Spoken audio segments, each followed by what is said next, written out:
সালামু আলাইকুম। আজকে আমরা দেখব একটি নষ্ট মোবাইল দিয়ে কিভাবে স্যামসাং ডেস্ক তৈরি করতে হয়। মূলত আমার কাছে একটি নষ্ট মোবাইল আছে, যার কারণে আমি এটা বানানোর চেষ্টা করব। এই যে ফোনটি দেখতে পাচ্ছেন, এটা হচ্ছে যে স্যামসাং S20 প্লাস।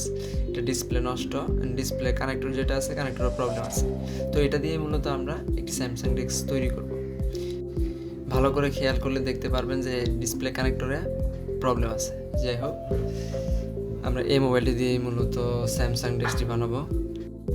প্রথমে আমাদেরকে একটি টাইপ সি টু HDMI বা type C to BGA port নিতে হবে। এরকম এখানে 4টা পোর্ট আছে। এই 4টা পোর্টের মধ্যে একটা টাইপ সি, একটা USB, একটা HDMI আর একটা হচ্ছে BGA।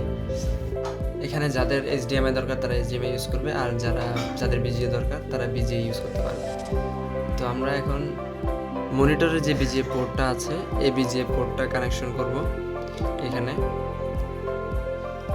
আপনারা এখানে চাইলে টিভিও ইউজ করতে পারবেন। দেখা যাবে যে টিভিতে HDMI পোর্ট থাকবে। আমারটা যেহেতু মনিটর, আগের মনিটর, সেহেতু আমি BGA পোর্টটা ইউজ করব। মনিটরটা চালু করে ফোনের সাথে টাইপ সি পোর্টে কানেক্ট করে দিব। এরপর কিছুক্ষণ অপেক্ষা করলেই দেখা যাবে যে স্যামসাং ডেস্কটি চলে এসেছে। কিছুক্ষণ সময় লাগবে। এই যে চলে এসছে স্যামসাং ডেস্ক। এখন এটা ইউজ করার জন্য আমাদেরকে একটা মাউস প্রয়োজন হবে। মাউসটি USB পোর্টে কানেকশন করব।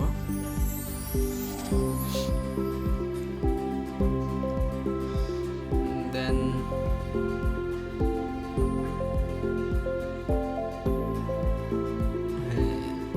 এভাবে খুব সহজে আপনারাও চাইলে স্যামসাং ডেস্ক তৈরি করতে পারবেন।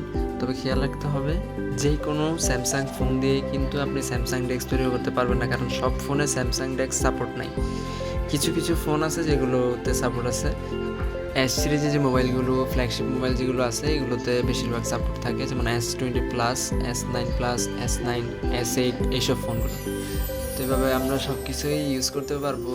মোটামুটি একটা নষ্ট মোবাইল দিয়ে কম্পিউটার চালানোর মতো ব্যাপার।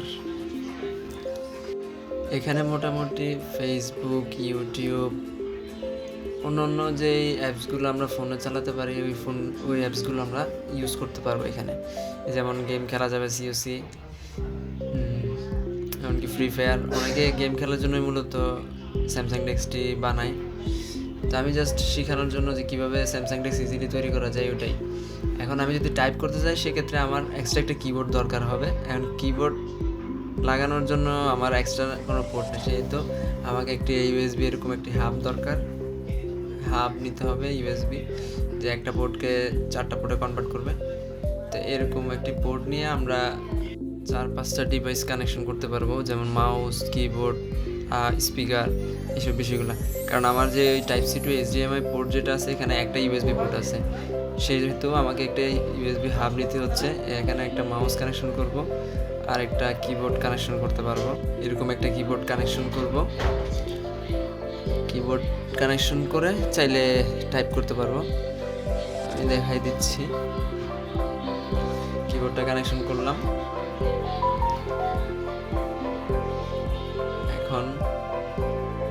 আমরা এখন চাইলে মাইক্রোসফটের যে কাজগুলো থাকে, যেমন মাইক্রোসফট এক্সেল, মাইক্রোসফট ওয়ার্ড, এইসবে টাইপ করে বা বিভিন্ন কাজ করতে পারবো। তো আমাদের এখানে স্যামসাং নোট একটা আছে। আমরা এই নোটে প্রথমে যাই। এখানে চাইলে যে কোনো কিছু টাইপ করতে পারবো। HELLO, my name is show message হয়েছে। জি, এভাবে চাইলে আমরা খুব সহজে বাসায় বসে স্যামসাং ডেস্ক তৈরি করতে পারবো, তাও একটি নষ্ট মোবাইল দিয়ে।